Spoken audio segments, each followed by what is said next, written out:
Voilà, on accueille maintenant Charles au 39-21. Bonsoir Charles. Bonsoir Olivier.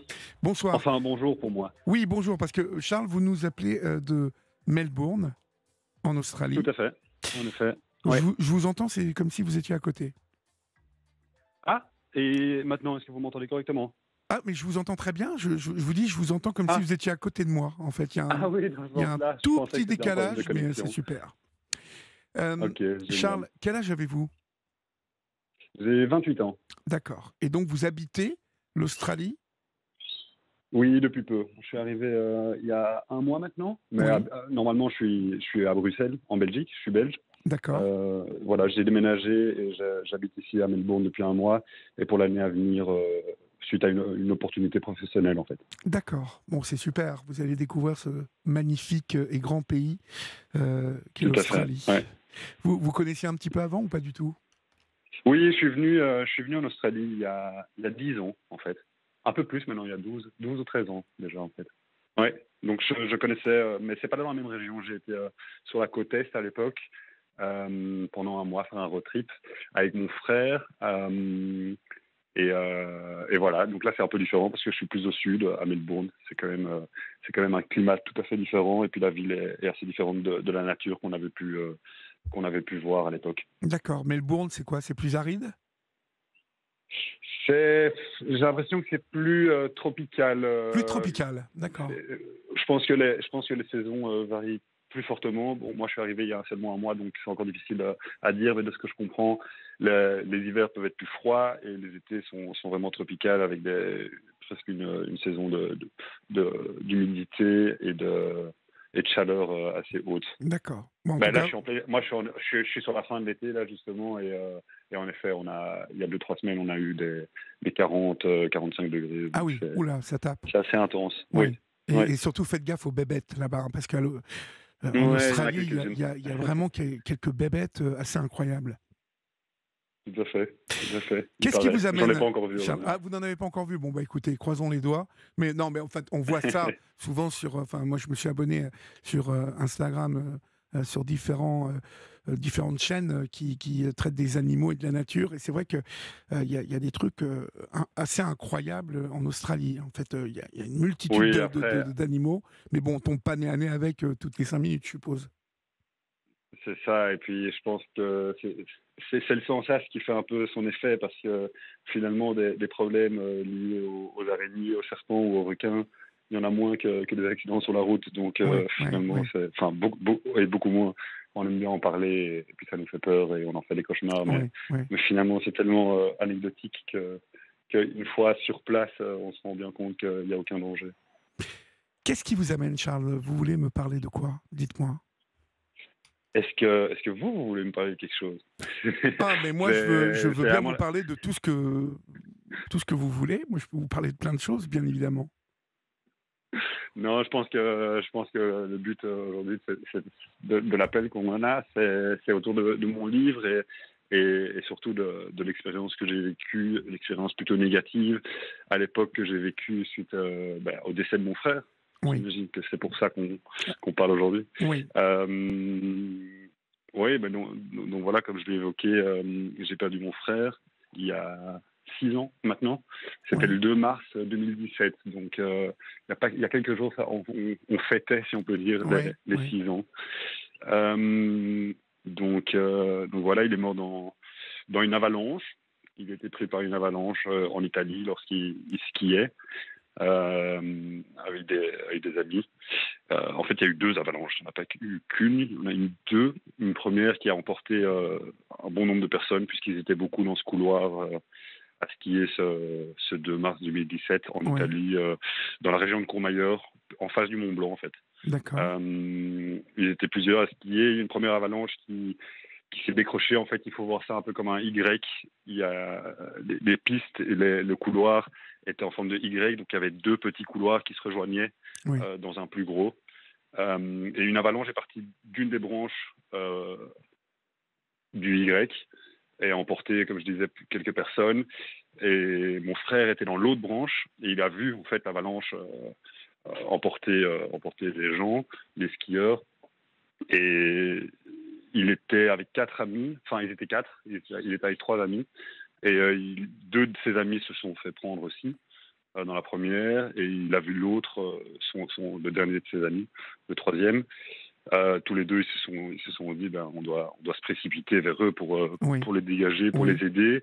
Et en fait, il y a une deuxième avalanche beaucoup plus grosse qui s'est décrochée de l'autre partie du Y, et qui a emporté, comme vous pouvez l'imaginer, tout le monde et tout sur son chemin. Il se fait finalement par chance que peu de personnes sont parties ce jour-là. Par exemple, les 2 amis qui s'étaient fait prendre dans la première avalanche s'en sont tirés tout à fait indemnes. Oui. Ils ont réussi justement à se libérer de la première à temps, quand la deuxième et quand mon frère enfin, quand tout le monde est arrivé pour les aider, la deuxième est arrivée et a emporté 3 personnes ce jour-là, dont mon frère en fait. Et donc il en est mort. 3 personnes qui sont décédées. C'est ça, 3 personnes sont décédées ce jour-là. Oui, tout à fait. Il y avait un Italien, c'était en Italie, et puis il y avait un Allemand aussi qui skiait là avec un groupe de skieurs expérimentés, dont un guide allemand d'ailleurs. D'accord, on est là Voilà. dans du ski un peu d'un niveau certain pour se retrouver dans un couloir où ces 2 avalanches se déclenchent. Tout à fait. Oui, oui, c'est à un certain niveau. Mais déjà, il faut quand même le préciser, c'est du ski hors piste. Alors, il faut comprendre que Courmayeur, la station de Courmayeur et la région, on est autour du Mont Blanc, donc c'est pas des stations comme on connaît dans les Alpes, Oui, où tout est balisé, où il y a des pistes et du hors-piste.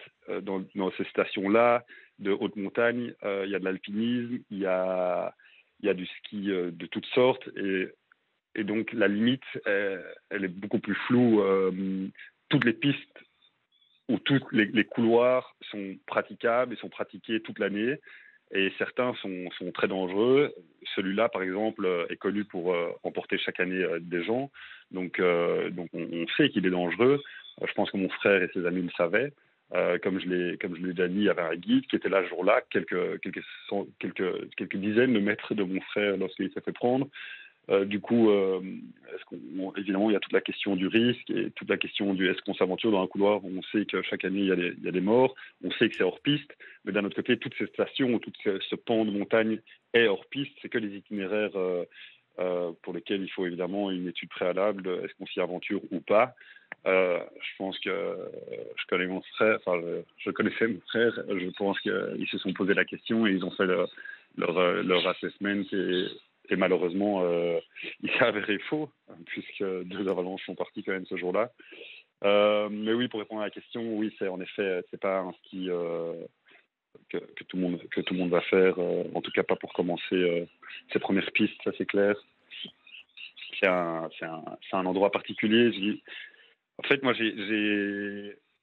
dans mes étapes du deuil, disons, oui, même si je ne suis pas vraiment les étapes classiques qu'on décrit pour le deuil la plupart du temps. Enfin, dans mon cheminement, il y a eu un moment où j'ai vraiment eu besoin de comprendre. En fait, je suis quelqu'un d'assez cartésien, disons.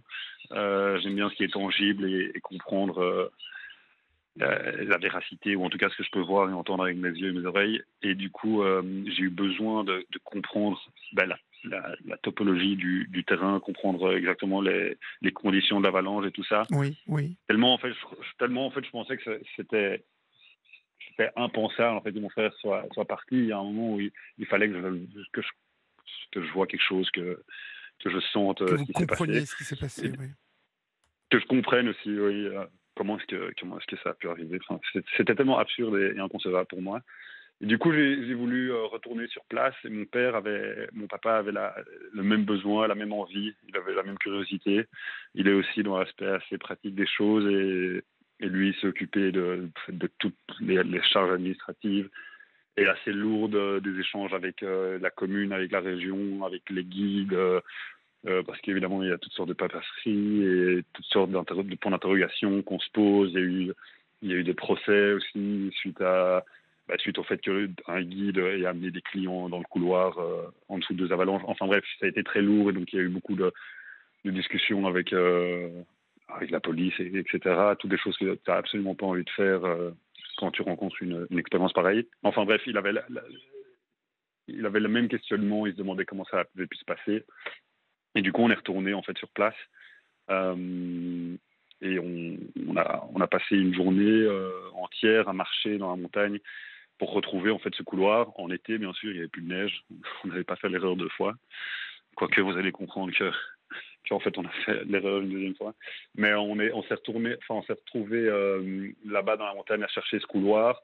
Plutôt difficile parce que comme je dis, c'est pas des pistes qui sont toutes balisées et indiquées. C'est vraiment une montagne brute qu'on peut descendre à ski si on le veut, mais qui s'y aventure peut s'y perdre. Et donc on y était. On a fini par retrouver le couloir après plusieurs heures à chercher. On s'est rendu compte qu'on était dans le bon couloir parce que via des photos et des vidéos, justement des recherches qu'il y a eu, etc., on a pu retrouver un arbre qui ressemblait vachement à celui qu'on voyait sur la photo, et puis un rocher qui était à côté. Donc, en comparant les photos qu'on avait et ce qu'on voyait, on s'est rendu compte qu'on était bien à l'endroit où mon frère Constantin est mort. Oui. Et donc, on s'est aventuré dans ce couloir à pied. Et donc, comme je disais, c'est en neige, en plein été. Et je racontais toute cette histoire pour dire comme ce terrain peut être accidenté, ça bien sûr, très incliné, une forte inclinaison de pente, et puis très cauchemardesque en fait, parce que, et comme je disais, il est connu pour connaître des avalanches chaque année. Il est Il rempli était de connu neige pour chaque ça? hiver. Il était connu pour ça? Je pense pas qu'il soit connu. Je pense pas que les gens se disent ah tiens, ça c'est le couloir à avalanche, allons voir ce qui s'y passe, où il n'y a pas une curiosité. Mais c'est juste que quand une fois que tu perds ton frère ou ton fils, tu t'intéresses, tu regardes un petit peu les Bien données sûr, bien des sûr, autres années, et tu te bien rends compte sûr. en effet qu'il y a eu une vingtaine de morts sur les 10 dernières années, et c'est suffisant pour que la région, la commune fasse quelque chose. Et ça, on a été assez déçus que la région et la commune n'indiquent pas plus clairement. Il y a quelques feuilles A4, du papier A4 agrafé sur des arbres dans le coin, mais on parle d'une haute montagne à perte de vue en face du Mont Blanc, donc ces feuilles A4, tu peux très vite les rater. Donc voilà, pour mon frère, c'était trop tard, mais nous, ce qu'on voulait, c'était un petit peu qu'il fasse en sorte qu'un minimum de gens s'y aventurent et un minimum de gens s'y perdent. Mais oui, parce Mais que donc, tout ça pour dire que oui. ce terrain était donc, comme je disais, on a reproduit la même erreur parce qu'on s'est aventuré dans ce terrain, on s'est aventuré dans ce couloir, on a descendu, mais on avait beau être l'été, ça restait glissant, c'était super accidenté, c'était jonché de rochers immensissimes qui pouvaient à tout moment se décrocher. Et à un moment, on s'est retrouvé un peu piégé dans cette pente super inclinée parce que de la descendre hyper prudemment et très lentement, ça peut se faire, mais la remontée, quand elle est glissante, avec des rochers qui déboulent à toute vitesse, c'est un peu plus compliqué. Donc tout ça lié à combiner à l'émotion que le lieu nous apportait, c'était assez compliqué comme journée. Ah On s'est oui, retrouvés ça, là comme des enfin, cons, oui. Parce que, parce bloqués que là où on avait perdu notre frère et notre fils, quoi. bloqué, parce que, enfin, il n'y a pas eu d'autres avalanches, je suppose, mais parce que c'était dangereux. Oui, non, il n'y avait pas d'avalanche. Comme je disais, c'était en été, il n'y avait plus de neige. Mais c'était dangereux parce que oui, le terrain est accidenté, il est super incliné, il y a des rochers tout le long. Et une fois toutes les heures, il y en a un qui décroche et qui tombe parce que voilà, le climat, la terre bouge, j'en sais rien, les animaux bougent. Et du coup, il y a des rochers qui déboulent. Et en fait, toi, tu te retrouves au milieu comme une quille sur une piste de bowling, quoi. À tout moment, il y a un rocher qui peut venir te percuter. Et ça, on s'en est pas rendu compte en descendant, et ça en essayant de remonter, en s'accrochant un petit peu à ce terrain super glissant et accidenté, qu'on s'est rendu compte de l'énorme erreur qu'on faisait. En fait, on pensait pouvoir descendre entièrement le couloir et se retrouver en bas de la montagne. Euh, et voilà, ça aurait été plus simple. Sauf qu'une fois à la moitié du chemin, il y avait une énorme corniche. Enfin, il y avait un saut de 3-4 mètres à faire qui est absolument irréalisable, ni pour moi, ni pour mon père. Oui. Donc vous Donc, vous êtes retrouvé un peu coincé. on était coincés, on avait derrière nous la pente qu'on venait de descendre, devant nous une corniche qui peut se descendre lorsqu'il y a 2 mètres de neige qui sont descendus, et c'est pour ça qu'il y a beaucoup de skieurs qui prennent ce couloir, parce que cette corniche n'est pas impressionnante ou n'est pas problématique lorsque la neige a comblé la différence de hauteur. Mais ici, en été, il n'y avait pas de neige, donc si on sautait, ou si on descendait en désescaladant, comme on dit, on se retrouvait, c'était 3 mètres plus bas, c'était vachement dangereux. Donc, il était obligatoire pour nous de faire demi-tour et de remonter ce qu'on venait de descendre. Sauf que monter est vachement plus difficile que descendre une pente glissante qui en fait est faite comme je disais, de rochers qu'on n'a pas envie de toucher, Oui. sur lesquels on n'a pas envie de s'appuyer parce qu'il y a notre père qui est juste derrière nous, ou l'inverse, et qu'on n'a pas envie de lui envoyer un caillou sur la gueule. Oui, oui, oui. Cette Donc expérience, on s'est retrouvé dans cet endroit. et vous en êtes sorti comment, en fait? Vous en êtes sorti comment, en fait? On a pris 4-5 fois plus de temps pour remonter que descendre, donc centimètre par centimètre, parfois en s'accrochant à la végétation, au peu d'arbres qu'il y a sur le terrain. Comme je disais, c'est cauchemardesque, vu les quantités de neige et d'avalanches qu'il y a chaque année. Il n'y a plus vraiment de végétation, en fait. C'est vraiment un paysage assez particulier et désertique comme ça. Et du coup, comment on appelle ça, en,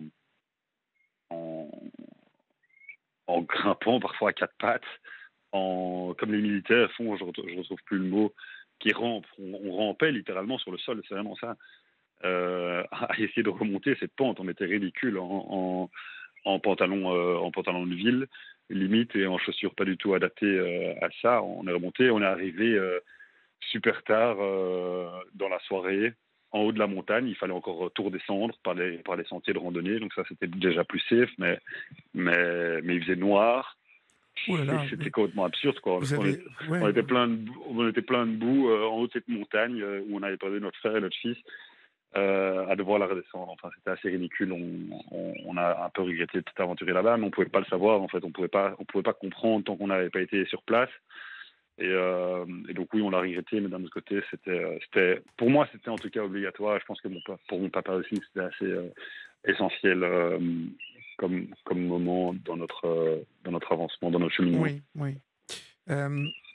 Quand on perd un frère, un fils, dans des conditions comme celle-là,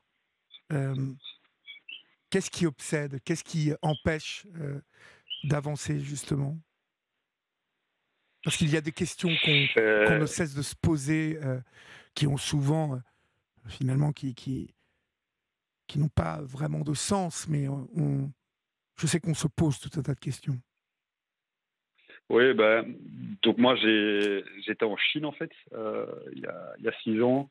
Quand j'ai appris la nouvelle, j'étais seul, je travaillais en Chine, et j'ai reçu la nouvelle via mon père, ma mère, en fait toute ma famille qui était derrière le téléphone.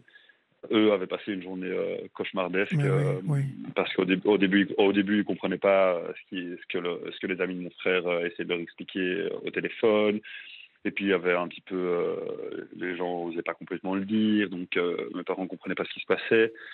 Puis mon père une fois qu'il l'a compris, il a dû l'annoncer à ma maman, à mes 2 sœurs, etc. Et puis très vite, en Belgique, beaucoup de gens l'ont su. Enfin, ça va très vite. Donc moi, j'étais une dizaine d'heures.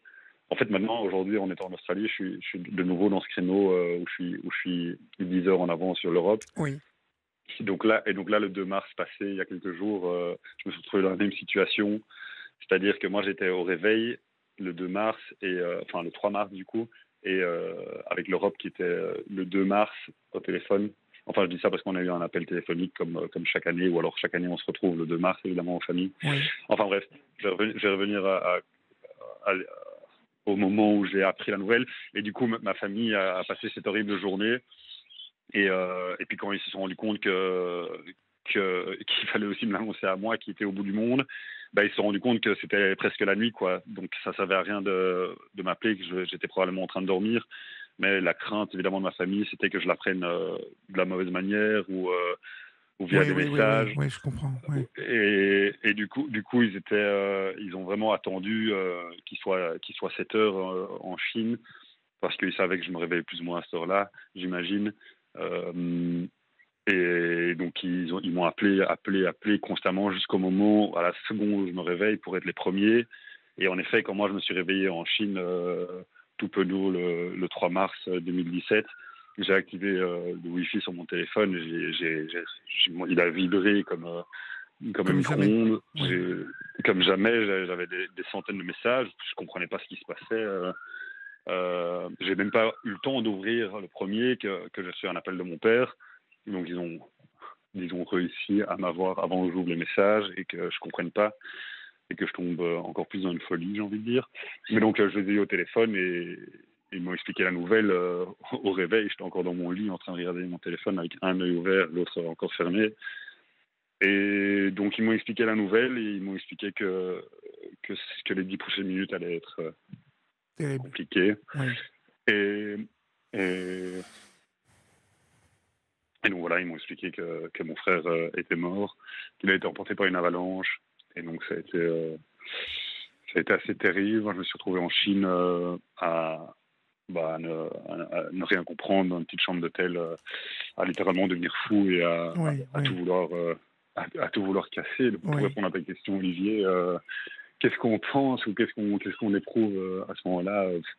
À ce moment-là, on n'éprouve pas grand-chose, j'ai envie de dire. C'est juste un espèce de chaos sans nom qui s'abat sur soi, qui s'abat sur nous. Donc, L'avalanche, en fait, le fait, en fait, l'événement de cette avalanche qui, tout à l'heure, Jeanne évoquait le côté injuste de la vie.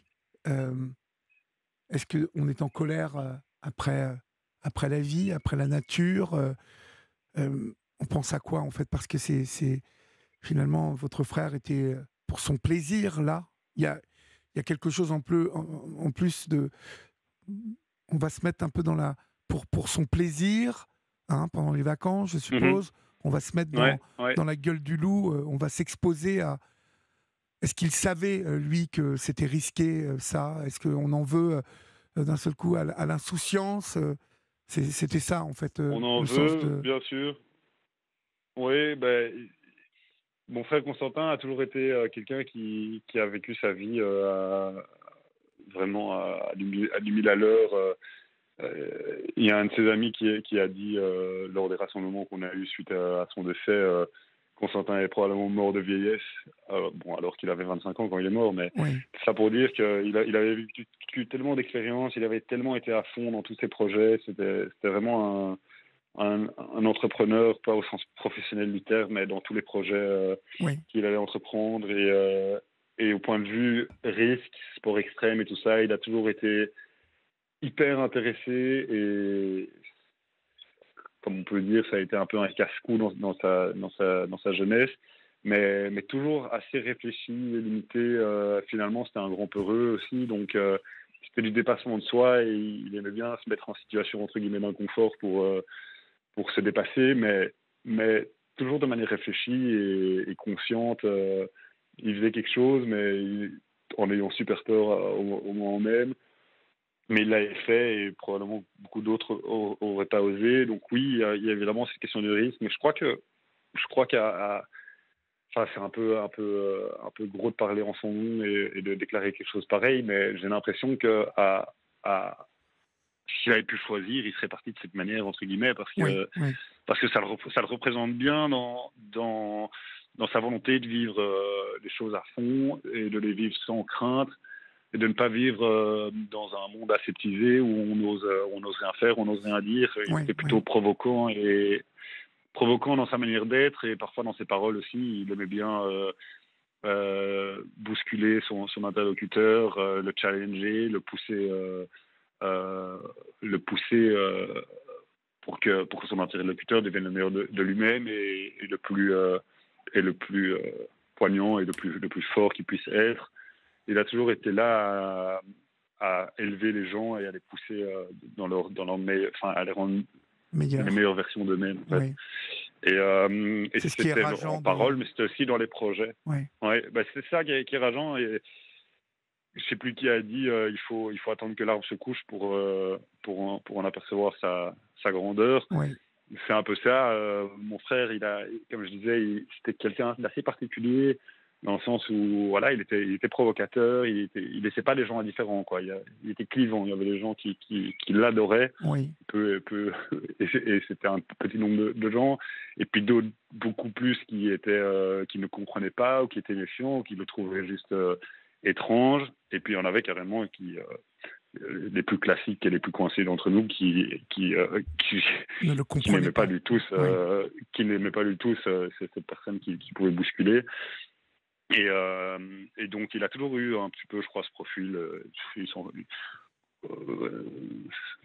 c'est pas tellement étonnant, mais il s'en foutait un petit peu de ce qu'on pensait de lui. Oui. C'est peut-être l'une de ses Et caractéristiques d'ailleurs. c'est ça. Et comme je disais, c'est un peu quand il est décédé qu'on s'est rendu compte, comme je disais, de cet arbre qui se couche et dont on aperçoit la grandeur. C'est quand il s'est couché, c'est quand il est parti qu'on s'est rendu compte. Je crois pour beaucoup, je pense que dans la famille on le savait plus toujours, mais pour beaucoup on s'est rendu compte de ce que De la un place humain de qu'il occupait. 25 ans, en 25 ans, a pu réaliser, a pu créer. Encore aujourd'hui, 6 ans plus tard, je marche dans la rue.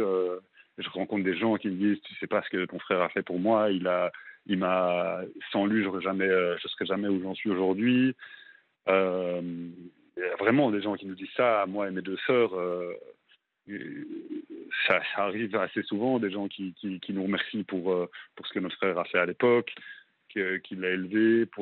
On tombe sur des mines d'or de projets qu'on n'avait même pas l'idée, enfin on ne savait même pas. Donc il était réalisateur dans le cinéma, passionné par la musique, donc il a énormément de projets créatifs, et on se rend compte aujourd'hui, ou plutôt les années qui ont suivi, maintenant on le sait bien, mais les années qui ont suivi, on s'est rendu compte de la richesse de la De son créativité, univers.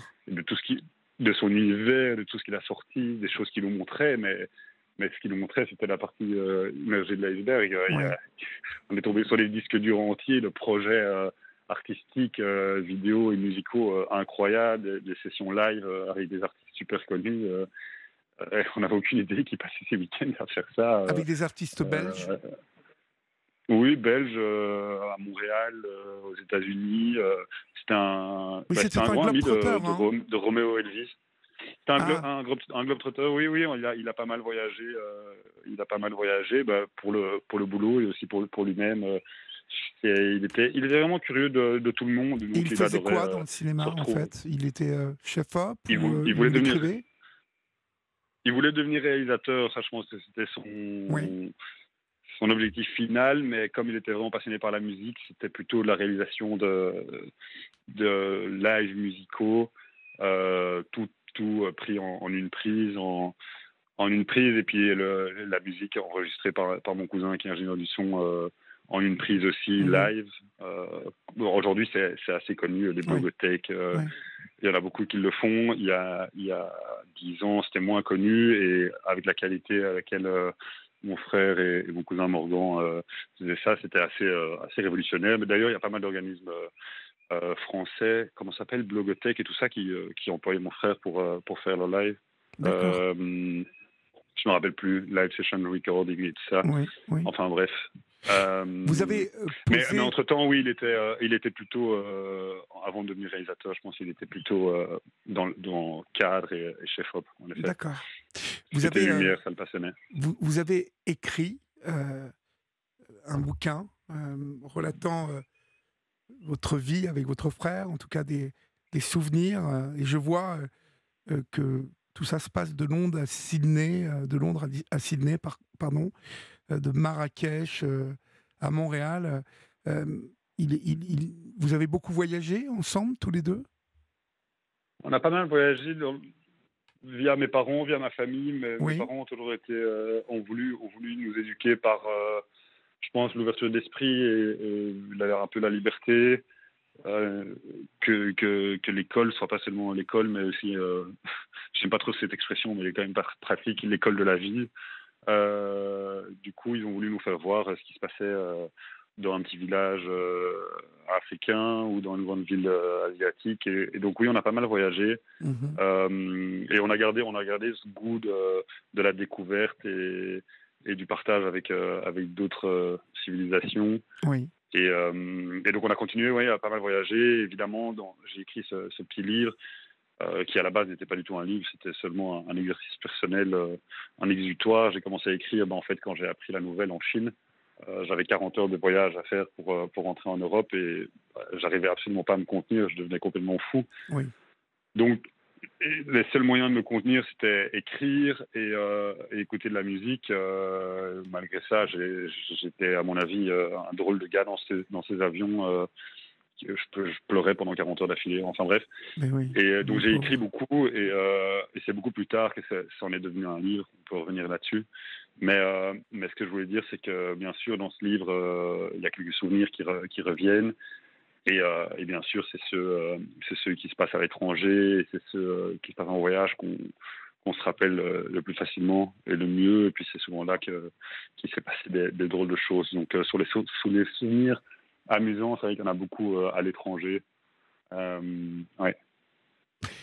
Euh, Ce livre, on peut le trouver où, en fait, Charles?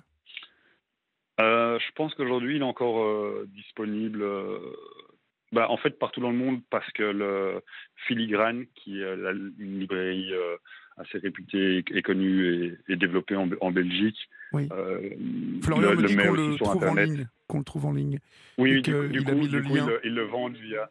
Tout à fait, oui, ils le vendent encore en ligne via Filigrane. Donc c'est sur filigrane.be. D'accord. Filigrane au pluriel avec un S et .be. Pour celles et ceux qui veulent Et- voir le lien, en fait, Florian l'a mis sur notre page Facebook. Donc, vous qui Tout à nous fait. écoutez, si vous avez envie de lire ce livre, je vous invite à consulter notre page Facebook si vous n'avez pas tout à fait saisi comment vous fournir ce livre. Et finalement, Mais donc ce aujourd'hui, livre, c'est avant d'être un journal de bord d'un deuil, euh, j'ai envie de dire la partie triste qu'on peut s'imaginer de ce livre, c'est surtout et avant tout simplement un livre sur la fraternité, sur la complicité que j'ai vécue avec mon frère qui avait seulement 2 ans de plus et qui était, en plus d'être mon frère, mon plus grand confident et meilleur ami. Donc oui, c'est juste, je crois, une chouette histoire. Et puis bien sûr, je crois qu'il y a des moments un peu plus, si j'ai bien compris depuis que j'ai eu des retours, il y a évidemment des parties un peu plus tristes, puisque certains des écrits que j'ai écrits le 3 mars, le 4 mars, le 5, etc., à l'époque, se retrouvent dans le livre. Donc, bien sûr, il y a des moments, j'imagine, un peu plus tristes. c'est un moment de confidence en même temps que c'est un moment de partage, hein, ce livre. Voilà, tout à fait. Moi, comme je disais, j'ai vraiment écrit pour moi, en fait, pendant 3 ans, suite au décès, donc jusqu'à, ouais, aux alentours de 2020. Et puis donc je me suis retrouvé avec tous ces amas de notes, d'écrits. En fait, dès que j'étais triste ou dès que j'avais des pensées positives ou négatives ou un chouette souvenir, je l'écrivais. C'était un peu ma manière de faire mon cheminement et d'avancer dans Oui, mon deuil. oui, oui. Et puis je me suis retrouvé avec toute cette paperasse, parfois des documents Word, d'autres écrits sur mon téléphone, parfois à la main. Et à un moment, je me suis, justement pendant le confinement, suite à la pandémie, j'ai rassemblé tous ces écrits. Je me suis dit que c'était le moment d'en faire un document que je pouvais garder et rassembler, sinon j'allais tout perdre. Et, et donc j'avais ce document et c'était un peu au même moment où mes parents et mes 2 sœurs se demandaient comment est-ce que j'avançais dans mon deuil, parce que j'en parlais pas beaucoup. J'avais un peu du mal à m'exprimer oralement à l'époque là-dessus, à dévoiler un petit peu mes sentiments. Ils avaient peur Mhm. pour moi que j'intériorise le tout. Et du coup, étant donné que j'avais ce document, je me suis justement dit, tiens, je vais vous partager ce document qui justement exprime un petit peu quelle a été pour moi ces 3 années de deuil, qu'est-ce qui s'est passé dans ma tête. Et donc j'ai tout simplement partagé ce document que je venais de remettre un petit peu en forme, quoi. Et ça leur a fait beaucoup de bien, je pense. Et nous, ça nous a tous fait beaucoup de bien de pouvoir en parler d'une autre manière. Après qu'ils aient tous lu mes notes, on avait matière à discuter, quoi. Et donc c'était Oui, hyper oui. intéressant de se rendre compte comment on avait tous avancé là-dessus. Et puis en fait, j'ai continué l'exercice de partage. Je me suis rendu compte que ça me faisait tout simplement du bien d'extérioriser, d'en parler avec des potes. Et donc j'ai partagé ça avec mes potes les plus proches, et ainsi de suite. Et je me suis rendu compte que ça intéressait ceux qui me connaissaient, ça intéressait d'autres personnes qui avaient vécu des expériences pareilles pour voir qu'en fait on n'est pas seul, qu'on a tous nos morts, on a tous des expériences assez merdiques qui peuvent nous tomber dessus. Et, Du et jour au puis lendemain. d'autres Oui. personnes que je connais du jour au lendemain, et puis Oui. d'autres personnes qui me connaissaient pas, qui connaissaient juste mon frère, ou d'autres personnes qui connaissaient ni mon frère ni moi, mais et qui n'avaient même pas connu un deuil, mais qui étaient juste intéressés ou qui voulaient comprendre ce que c'était en fait un deuil, parce qu'ils avaient 20 ans, 30 ans, et ils n'avaient jamais connu ça de près ou de loin. Et du coup, je me suis rendu compte qu'il y avait un peu un intérêt, et c'est comme ça que à un moment, c'est tombé dans les oreilles de mon éditeur chez Marque Belge, qui s'est dit, bah oui, on a pas mal de littérature sur le deuil, mais on n'a rien sur un jeune qui perd un semblable. Oui. Écrit de cette manière assez légère, puisque je l'écris un petit peu comme je peux m'exprimer, c'est-à-dire, je sais pas de manière très Académique. réfléchie, Oui. académique. Et c'est ça, c'est vraiment une question académique. Je pense que mon éditeur était assez étonné du texte au début, qu'il a voulu apporter beaucoup de changements, et moi, c'était impossible. Soit je publiais comme j'avais sorti ce texte, soit je ne publiais pas parce que ça ne m'intéressait pas de faire De la d'une expérience un littérature. roman Oui. ou Oui. une chouette histoire. Le but, c'était vraiment de partager de manière abrupte ce qui était sorti de mon bic. Et du coup, voilà, c'est comme ça que finalement, il m'a dit, publions-le, faisons quelque chose de cet écrit. Ça peut apporter à des gens beaucoup. Et moi, à ce stade-là, toute la, comment dire, le fait que j'avais du mal à le partager et à sortir ça, c'était vraiment envolé entre-temps à force de l'avoir partagé. J'avais vraiment plus aucune barrière qui m'empêchait d'en parler, et donc moi ça m'allait très bien. Si mes écrits pouvaient faire plaisir ou aider des gens, j'étais ravi, donc je me suis dit why not, allons-y. Ça pourrait être un exercice intéressant, et puis surtout ça me faisait plaisir dans le sens où mon objectif premier c'était quand même qu'on n'oublie pas mon frère, qu'on continue entre guillemets à parler de lui, prouver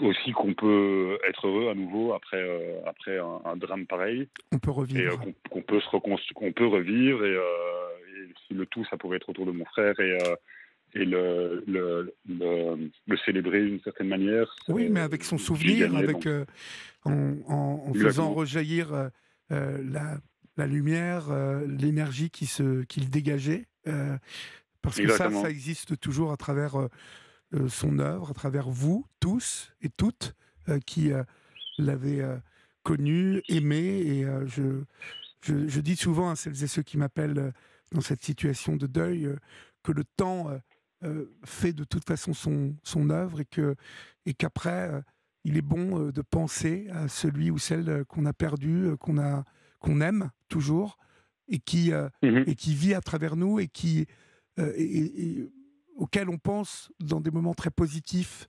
Je trouve que ça fait du bien de, voilà, de penser à des moments heureux qu'on a vécu ensemble. Ça fait du bien d'être triste en même temps que d'être léger, heureux, d'avoir vécu ça.